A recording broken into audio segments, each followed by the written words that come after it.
जैसे ही राम भगवान बने थे खेसारी लाल यादव, उससे सीधा सीधा पता चल गया है कि अब खेसारी लाल के आने वाली फिल्म राजा राम शूटिंग चालू हो गया और ये संघर्ष 2 से भी अच्छा मूवी होने जा रहा है। खेसारी लाल यादव के फरिश्ता मूवी भी एक अच्छे कमाई की, उसके बाद संघर्ष 2 ने तो सारा रिकॉर्ड ही तोड़ दिया भोजपुरी इंडस्ट्री में। संघर्ष 2 के आगे हर हर गंगे फ्लॉप दिख गए।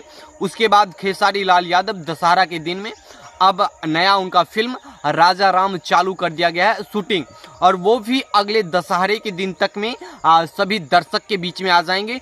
खेसारी लाल यादव के जैसे ही संघर्ष 2 ब्लॉकबस्टर हो गए, यानी संघर्ष 2 इतने अच्छे कमाई कर लिए जिनसे भोजपुरी इंडस्ट्री में किसी का उम्मीद नहीं था। अब उसके बाद ही खेसारी लाल यादव का अपकमिंग फिल्म जिनका शूटिंग चालू हो गया था उस दशहरा के दिन से, फिर उसका भी सीन कैसा होगा। जैसे संघर्ष 2 में बाप बेटी ने मचाया धमाल, महज 4-5 दिन में ही 10 करोड़ प्लस की कमाई कर लिए सिनेमा हॉल से। अभी चाहे वो डिजिटल मीडिया, चाहे वो जैसे यूट्यूब पे आना अभी बाकी है, अलग अलग प्लेटफॉर्म पे आना बाकी है, सिर्फ सिनेमा हॉल से 10 करोड़ कमाई कर लिए। बाकी बात खेसारी लाल के जो भी फिल्म आते हैं वो आपको कैसा लगता है ज़रूर बताइएगा। इस वीडियो में इतना ही, मिलता है अगली वीडियो में। जय हिंद।